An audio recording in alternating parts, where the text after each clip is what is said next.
data is not information and information is not data. One is part of the other. Data is a subset of information, and in this sense, it is a subset of information that has been made suitable for use in computers that depend on Boolean logic and simple mathematical manipulation. Data is information that is computer friendly. It's well structured.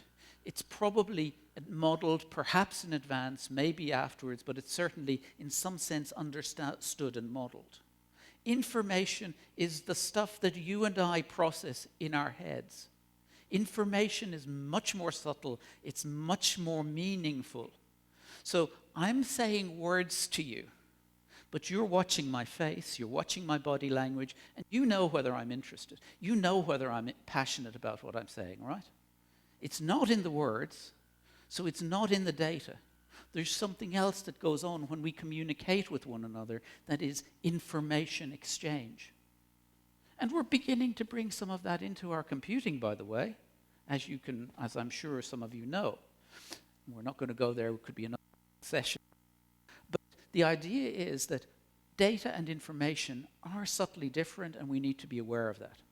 So let's talk about these three types of data and information. Process-mediated data. Process-mediated data. Process-mediated data is the stuff that IT folks know and love. It's the stuff we've played with since the 1960s. It's the stuff that we gathered through our operational systems. It used to be COBOL programs. Any COBOL program developers out here still? A few, okay. Not anymore. I do Java now, I don't do COBOL anymore. Yeah, I know. So there are people who remember COBOL. I also remember COBOL, but I'm a Fortran guy, so it's different.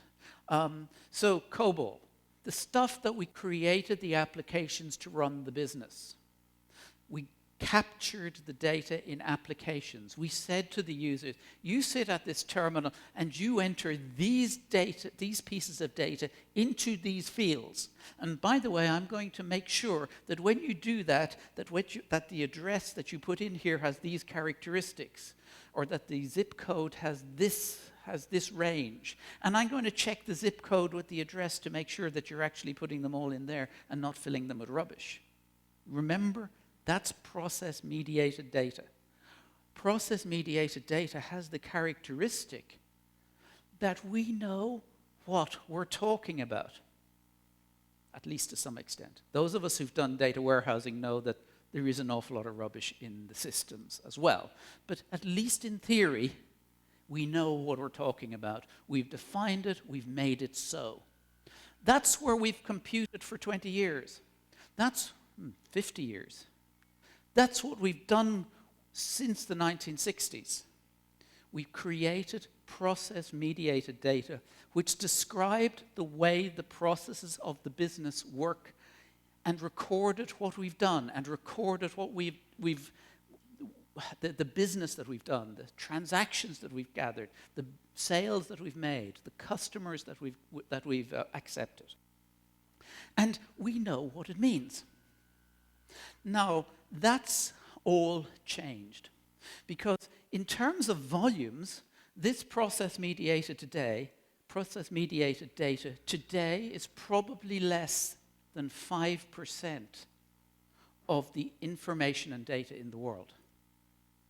Maybe even less than 1%, depending on who's counting. So what else is out there? Well, there are two different things out there. One is human-sourced information. Note, information. So it is the stuff that you and I are comfortable with.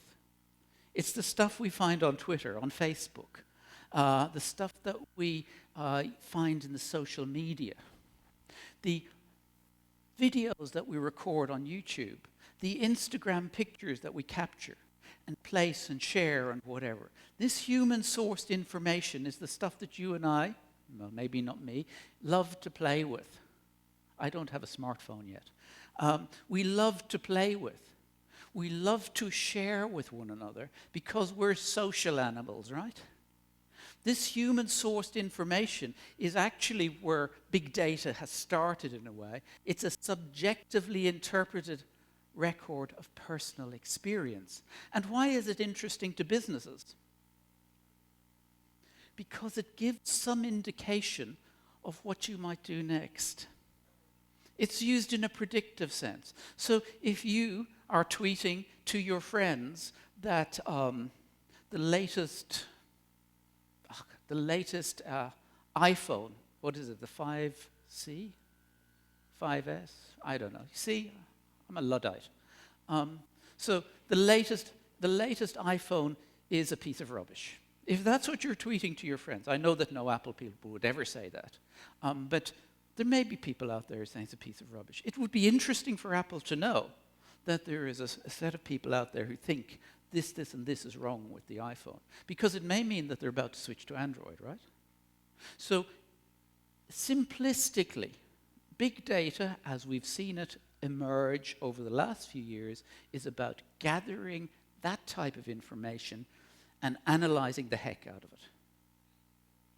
Understanding what people are saying to one another in order to try to figure out what they may do next in terms of interacting with your business. That is it in a very simplistic one-liner view. Human-sourced information is huge, right? A lot of stuff out there, a lot of things to play with, but its idea is that it gives us some idea of what people are thinking.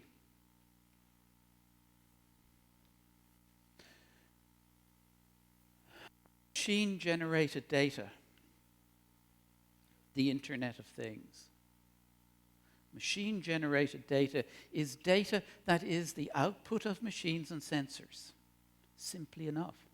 But it's different from human-sourced information. It's data rather than information. So it has a structure to it because it was designed by engineers. All of those sensors were designed by engineers. So they produce data that has a structure and a model. You as a receiver of it, at the end of the day, may not know exactly what it was, what the model should be, but it's there, right? So it's data. It's the Internet of Things, as I've mentioned. It's a measure of the physical world. Human-sourced information is a reflection of what's going on in the mental world. The Internet of Things is much more a reflection of the physical world. Now, the two interact, by the way, because our minds and our bodies are not separate, even if Descartes said so. You know, it's not actually true. And you can, as I'm sure you know, measure galvanic skin response, and you can measure heart rate, and you can measure lots of physical things and infer an emotional state of being from those things, right? So they're not separate. But when you talk about machine-generated data, when you talk about the Internet of Things, you're really much more talking about the physical world, things that you can reliably measure. The temperature today in Riyadh is, what is it at the moment? 18, 19 degrees, I don't know. But it has a number, and it has a meaning, and it's right. Can I say what your emotional state is? You sitting in the front row, are you happy? Are you unhappy? Are you engaged? Are you not engaged? I don't know. I can make some guesses judging by the look on your face, but I don't know. And even more, I don't know what my own emotional state is because, you know, at the moment I'm talking to you and it's all very exciting, but who knows what's happening well, you don't know what's happening in my personal life, and I don't know what the effects of that may be on me. So when we get up to this stuff up here, this human-sourced information, it's much more fluid. It's much more uncertain. So there's a very great difference here. And when we're going to be processing and dealing with these two new types of information, we have to be aware of that. As we look at the tools, as we look at the architectures, as we look at the way that we put trust in those particular types of data and information, it's important that we remember that. So this tri-domain information model is a very fundamental piece of the structure, of the architecture that we need to look at for information going forward. So just stepping back to the past. Back in 1988, myself and a colleague produced this picture on the left. This is a data warehouse architecture picture. I always like to put this up because most people think somebody else produced the first data warehouse architecture, whose name we shall not mention.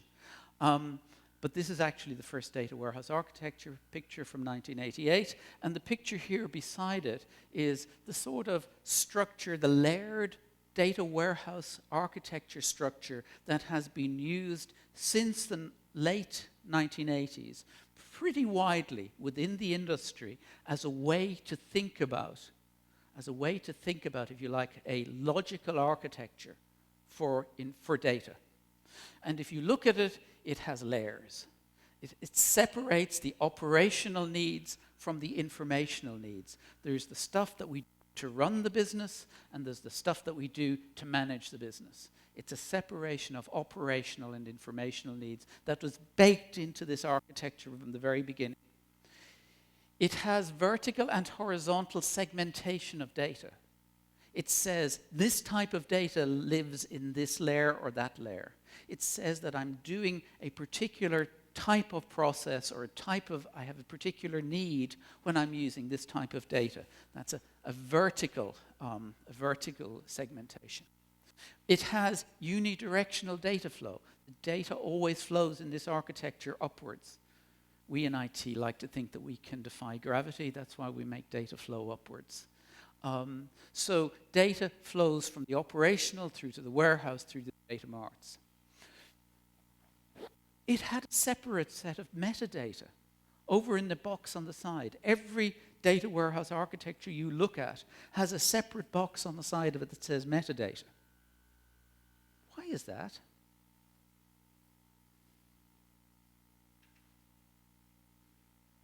Okay, so nobody's going to say. Let me tell you, the NSA know why it is. Because from a legal point of view, metadata is not information, so they can gather it as fast and as much as they like. But that's only a recent discovery. Metadata is data. Metadata is information. It should be part of the architecture, but these pictures all showed it differently. And the reason they did was because it's much harder to capture and manage and structure metadata than it is for data. But all of us who've done data warehousing know that you can't build a data warehouse unless you do the metadata. And that's been one of the big problems with building data warehouses over the years, right? So anyway, separate box for metadata. No consideration of soft information. Everything in this data warehouse was well structured. It all fitted in nicely into relational databases. We understood the model. We understood its meaning. We understood how we captured it. We understood it. We might not have done it all perfectly, but in theory we could structure it fully. This is the old architecture. This is the way we built the architecture in the past, and this is what is going to change. Now, what I need to say to you is this. Because if I were to say to you, look, hey guys, throw away your data warehouses, throw away your business intelligence systems, I've got a great new idea for you, you wouldn't buy that, right? I've been in this business far too long. You have to evolve from where you are. You have to start from where you are today to move to where you want to be tomorrow. You can't throw it all away. It's complex what we're trying to do. It's as complex, I would say to you, as trying to change all 4 engines on a 747 in flight. This is what I'm asking you to do. This is the sort of evolution that you need to do when you talk about big data and when you talk about the Internet of Things. Change all 4 engines of your 747 in flight. If any of you want to leave now, that's okay, and say, this is too hard, that's okay. But I'm not sure you have much choice, because big data is coming. Internet of Things is coming. You've got to deal with it. So, what I've tried to do is I'm going to try and show you that from where you are today with your layered data warehouse that deals only with structured, well understood data, you can expand it in order to take into account other things. So, this is the middle this is the middle part, this is the core part of replacing the data warehouse and operational systems with a slightly different structure. And the slightly different structure in this case says that even though we do separate out operational processes, transactional data and reporting and analysis data and context setting information, that's a better word for metadata, context setting information all need to reside in one logical block. And I want to take out the layering of that block, at least to this extent, that when we look at core business information, which is what the data warehouse, the enterprise data warehouse, might evolve to, and analysis and reporting stores, which is what data marts might evolve to, we don't put one on top of the other. We put them beside one another. We say we can feed them separately, but we must keep them logically related through some sort of process, through some sort of assimilation process.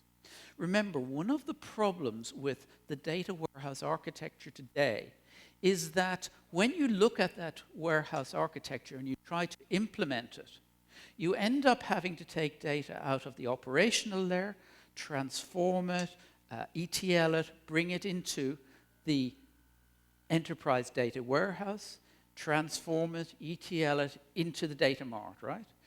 That takes time, it takes effort. When something changes, you've got a lot of changes to make in your architecture, you've got maintenance problems, you've got a lot of additional work to do.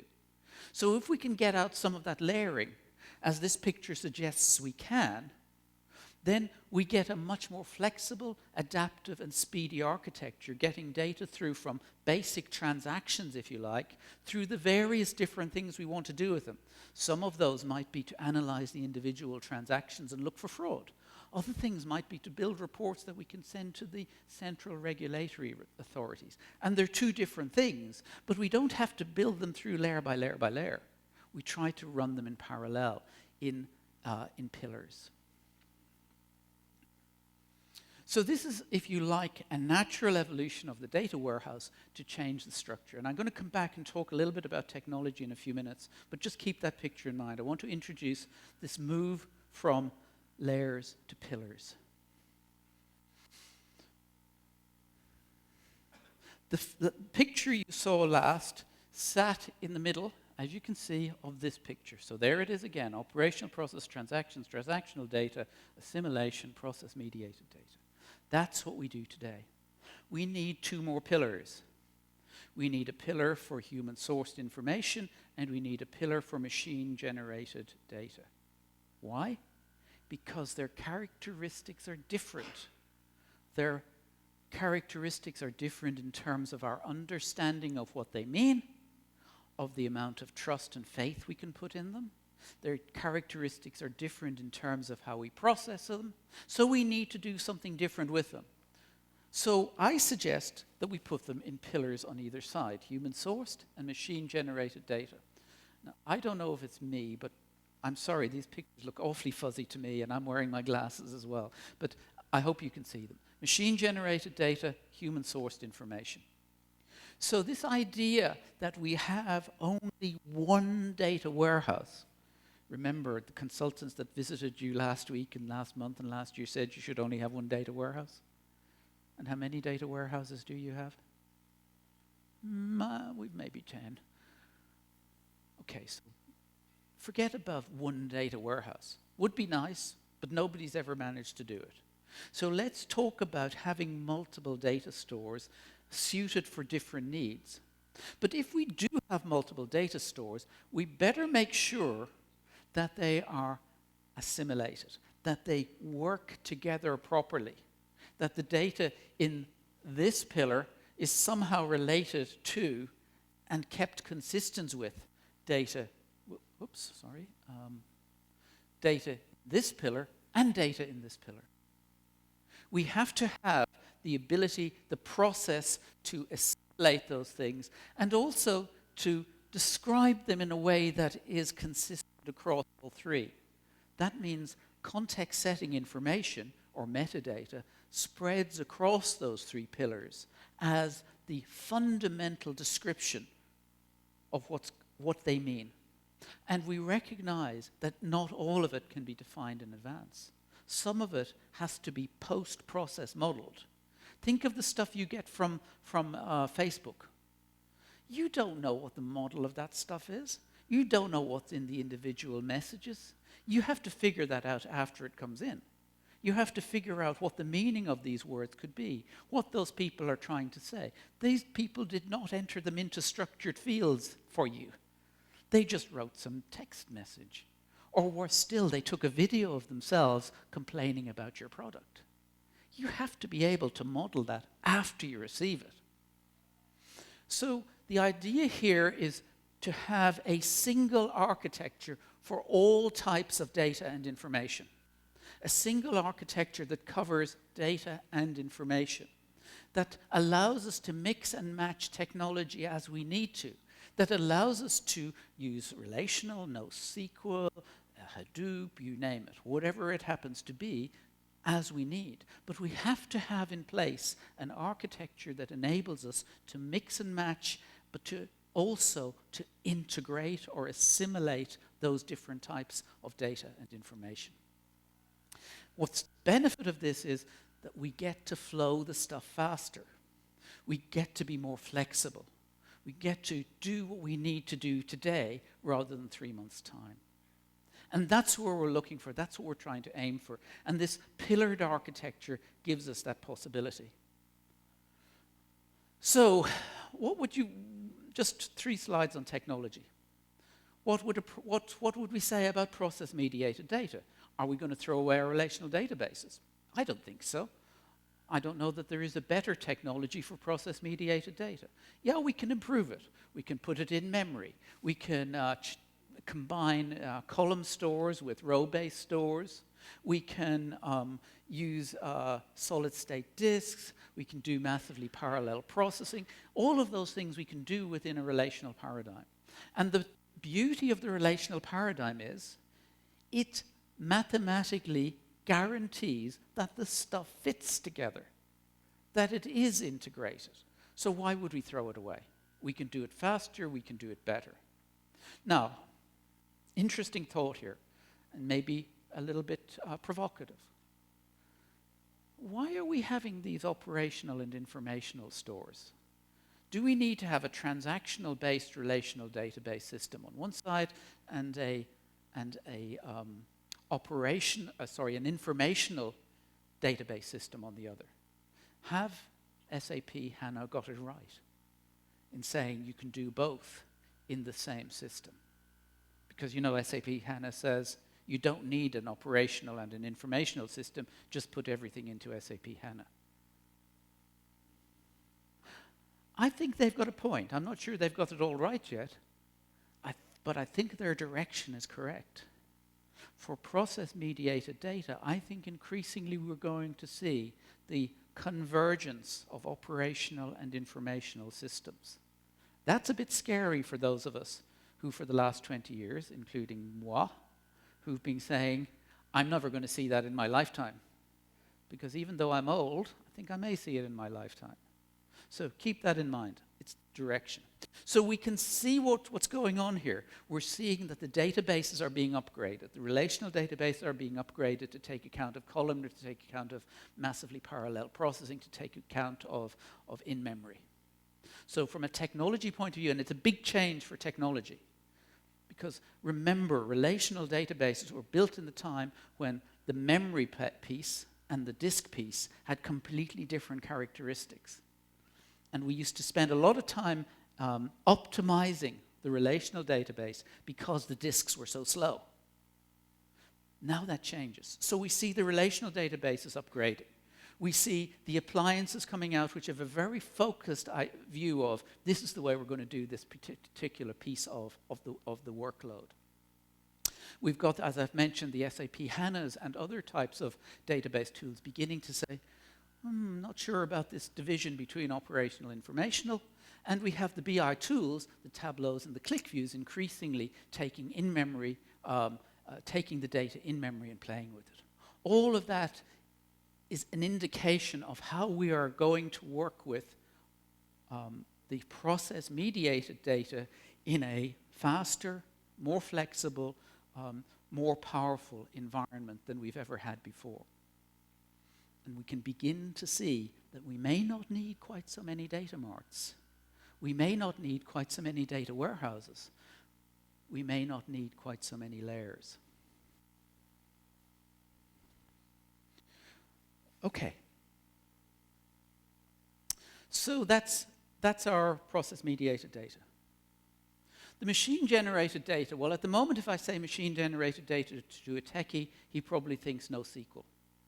That's fine. NoSQL is certainly of interest because it has characteristics that suit very well the fact that machine-generated data is often, when we receive it into our organization, is often unknown in structure, and we have to figure it out as it goes. So we get that sort of idea of late binding within NoSQL, which is different from the early binding that we tend to do when we model and do relational databases. So NoSQL is certainly the darling at the moment, but I think that as we improve our relational environments, I think it's probably going to take quite a bit of that, but there's certainly going to be a role and a place in that machine-generated pillar for NoSQL tools. And when we get to the human-sourced information, I think that's where we really see the elephant in the room, the Hadoops of the world, really playing, because then we're really talking about completely unstructured, completely let's just play with it sort of stuff. Now, Hadoop has its strengths, but it also has its weaknesses. So let's be very clear that today's Hadoop is very reminiscent of the databases and the file stores that most of you in the room, it's quite dark out there, but I think most of you are younger than I am, most of you in the room don't remember. Hadoop is a system for engineers, built by engineers, for engineers, and it doesn't really worry about a lot of the stuff that has been built into relational database environments, like maintainability, like consistency, like reliability, all of that stuff. It's just basically dump the stuff into a set of files, put a whole truckload of cheap processors on top of it, and go play. Wonderful if you're an engineer, but if you want to run a bank, you've got to be a little bit more careful than that. So Hadoop has its role, but it's definitely immature. It definitely has a way to go in terms of creating an ecosystem that actually works together and can be relied upon over a longer period of time. But it does have characteristics that are very suitable for the human-sourced information in particular. Okay, I'm not going to deal any more with that. I'm going to move on to and give you the real logical architecture. So this is the end of the architecture piece. Those are the business folks who've just been sleeping can wake up soon. I wish I could say to you that I've named this architecture after the Saudi Arabian currency, but I haven't. It's actually an acronym for realistic, extensible, actionable, and labile. So realistic, as in we can build this stuff. Actionable, extensible, as in I can start with it now and can extend it to be more complete, but also even if I don't have all of it included in the picture at the moment, because I don't know all of the future, it can be extended to handle that. Actionable, I need to be able to migrate towards it. And labile. Labile means flexible. Labile means flexible. I can handle different things in it. So you will see in the middle of this architecture that there is the three pillars of data and information that we've already talked about. And around it in brown are the processes. And there are two sets of process areas. Those of us in the data warehouse world will recognize probably not the names, but at least the functions of instantiation, assimilation, and reification. These are functions that enable us to deal with data and information, to get it from its raw state to the state that users can deal with it. Instantiation is basically gathering it. Assimilation is making it fit together. And reification means joining it together from the user's point of view so that the user gets a real view of what's going on. So think of data virtualization at the top layer. Data virtualization is something that, you know, the data warehouse folks have resisted for many years, I'm sure you know. But virtualization or federation, federated access, federated queries, virtualized queries, that's what has to be in the top layer. Because in this new architecture, not everything's going to be in the data warehouse, not everything's going to be in relational databases. So we have to have the ability to have queries that go across the different pillars, and that's what reification means. So that middle set of function is the set of function that makes information and data the way we would like it to be, the way we need it to be before we use it and as we use it. And on the outer side, the choreography, the utilization, and the organization is essentially saying that from a user's point of view, we have to have processes that are fully flexible and fully changeable in order to allow the user to use this information in the whatever way he or she wants. The adaptive process. Adaptive processes both in business and IT. The adaptive process that allows us to say, you know what, this function called application development, which we used to keep in our IT department, is now partially done by the business folks. And remember, that's happened already, right? It's happened in terms of SQL and in terms of data warehouse and BI, but it's also happened in terms of mashups of applications out on the internet. So we have business people building applications. So do you guys in your organization still have an application development process which sits within IT? I bet you do. But do you have an application development process which is part of the business world? Because the business folks are building applications too. And how do you make them work together?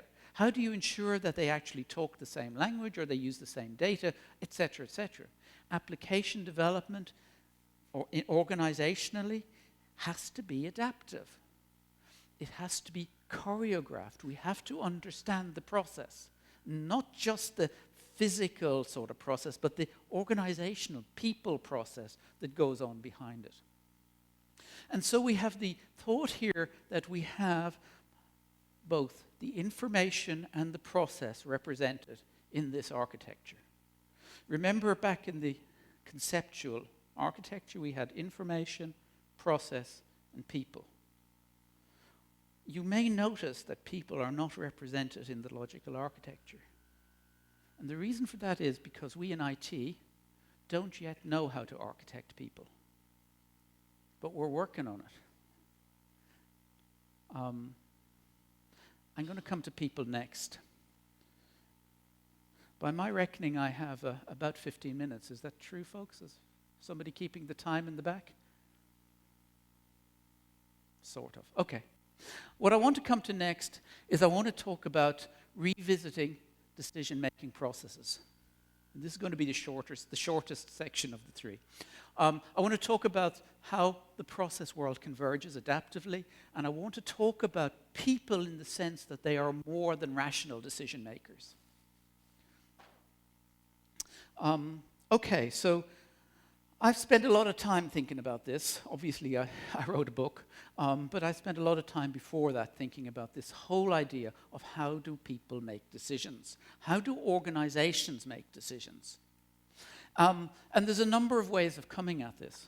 One of the first ones I came across was the idea that when you're in a highly changeable world, as we have been for the last 10 years or more, when you're in a highly changeable world, the old idea of planning and strategic planning doesn't work anymore from a business sense.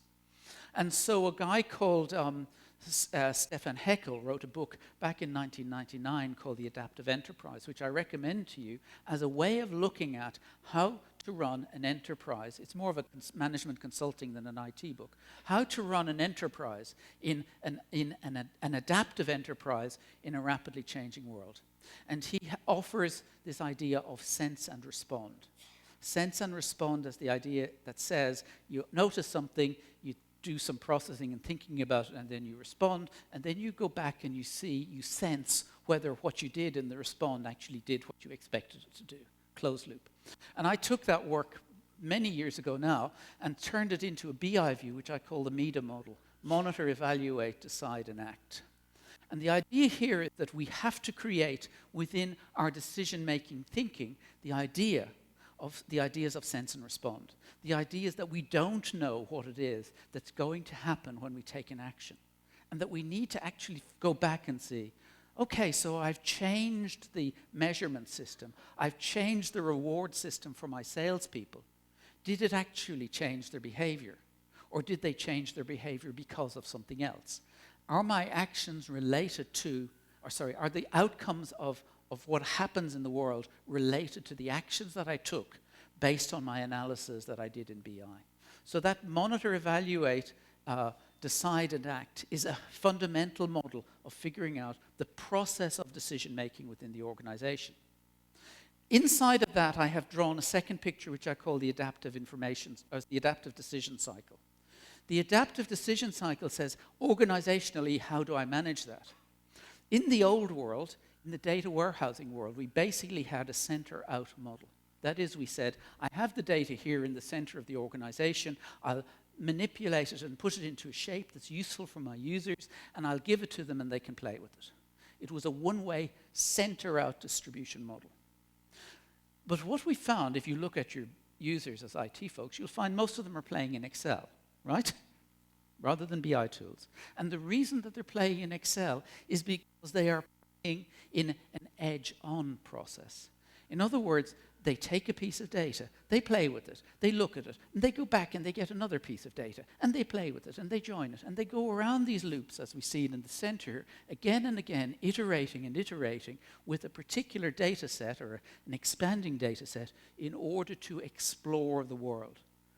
And the BI tools today don't do a good job of offering that particular functionality. And that's why Excel is one of the reasons why Excel is the preferred tool. But actually, neither the old BI model nor Excel are complete in themselves. We actually have to join the two together. The edge-on model is wonderful for exploration, and it's wonderful for figuring out what's going on in the world. But if you take that model and then say, let's productionalize it, it falls apart. Because we haven't put in the processes and the tools to understand, are we using the right data? Have we done all this? Have we filled in the cells correctly? When we distributed from you to you, did you change something that was in the first one? Et cetera, et cetera. So we do need both the center out and the edge-on models. And when you do that, you get an adaptive decision cycle. So I'm saying that going forward, we have to look at how to combine the worlds of Excel and BI, and this is a very simplistic way of putting it, but combine the worlds of Excel and BI so that when the business user explores using something like Excel, the production system gets to recognize that something useful happened over here, and it gets transferred over into the production system in order to make that happen. And that means bringing in collaborative computing. That means bringing in a whole lot of social type of computing aspects that we currently don't do. But that's where we need to go. So when we think about this, this is still very much, I would suggest to you, the old model. The old model of rational decision making. So I just wanted to spend 1 minute just talking a little bit about the fact that we're not rational. Okay, how many people here think their decision making is entirely rational within business?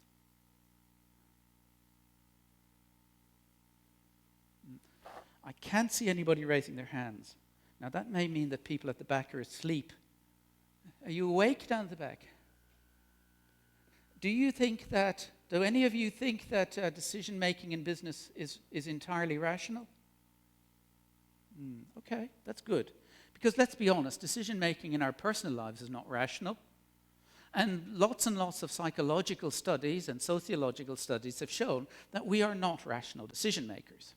Yet if you look at the literature and you look at all of the work that's been done in the BI world, in the management information schools, in the management schools, um, about decision making.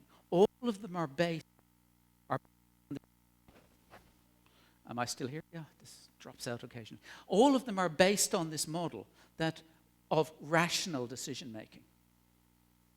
Rational decision making is the underlying model behind Excel, behind BI tools, behind data warehousing, behind data-driven business today. All of them suggest that we are entirely rational beings. I don't think we are. And until such time as we, in the technology world and in the IT world, begin to bring in the fact that there is more than rationality going into decision making, we're never going to get true decision support systems. So what you have to begin to understand is that when our decision makers make decisions, whether they're in IT or whether they're in business, part of that decision making is emotionally based. It's based on the emotional state. It may be based on the emotional state of, they got out of bed the wrong side this morning. It may be based on the emotional state which says, you know what, I didn't get a raise last month, and I'm going to make sure that I get, my fair share this way.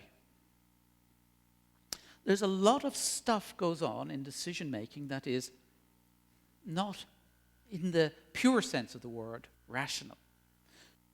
There are studies out there, the references are all in my book, to gut instinct, gut feel, often being as effective a way of making a decision as being overloaded with information.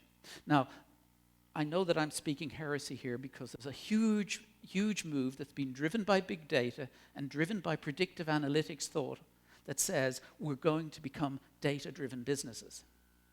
And what I want to say to you is, sure, there are lots of ways that we can use data much more effectively than we've used it before. There's lots of ways that we can bring information into the business world and use it effectively. But not everything is going to be data-driven. It cannot be. Not the way that the human mind. It's not the way that the human mind works. It's not the way that we work as social animals. Because when we are in a business, we're in a social situation. We're actually interacting with other people.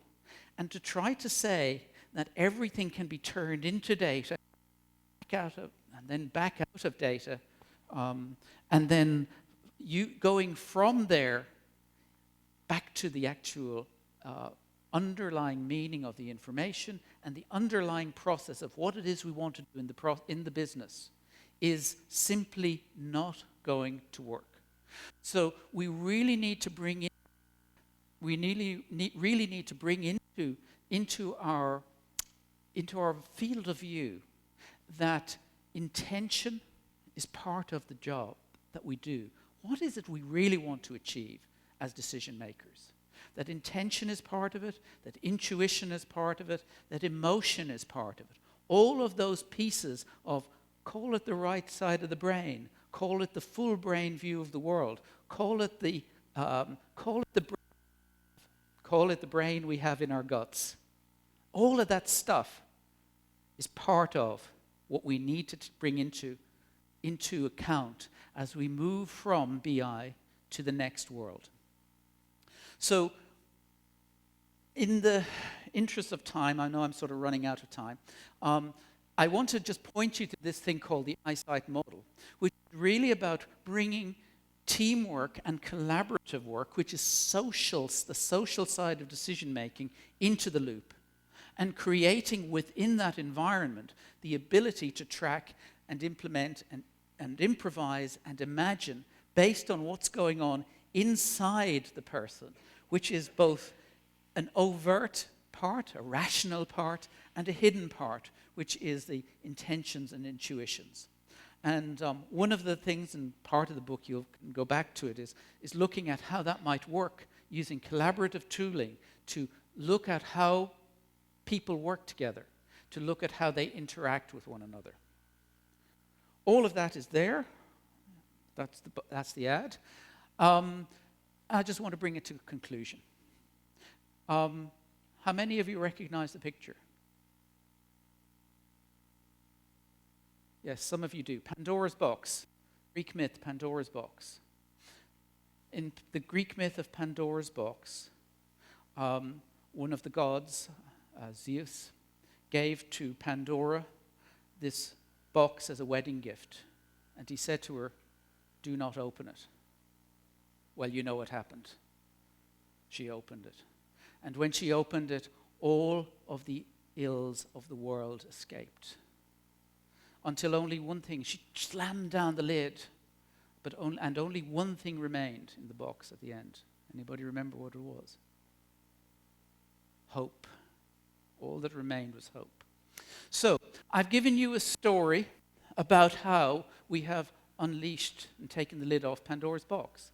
We have unleashed all of the information in the world. As we've unleashed all of this big data, the speed and the uncertainty drives us to change the way that we make decisions, to an adaptive approach to decision making, to reintegrating IT and business together. As we've unleashed all of this information in the world, we get to see that it wasn't all just data. It was information, and we need to distinguish between them, and we need to understand structure, meaning, and how they work together. As we've unleashed all this information, we have to recognize that not everything is rational, that not all decision-making is rational, and that we have to become both highly interactive and highly intuitive in the way that we work together. And all of that leads us to the need for new architectures, new ways of doing IT, and new ways of reinventing business intelligence.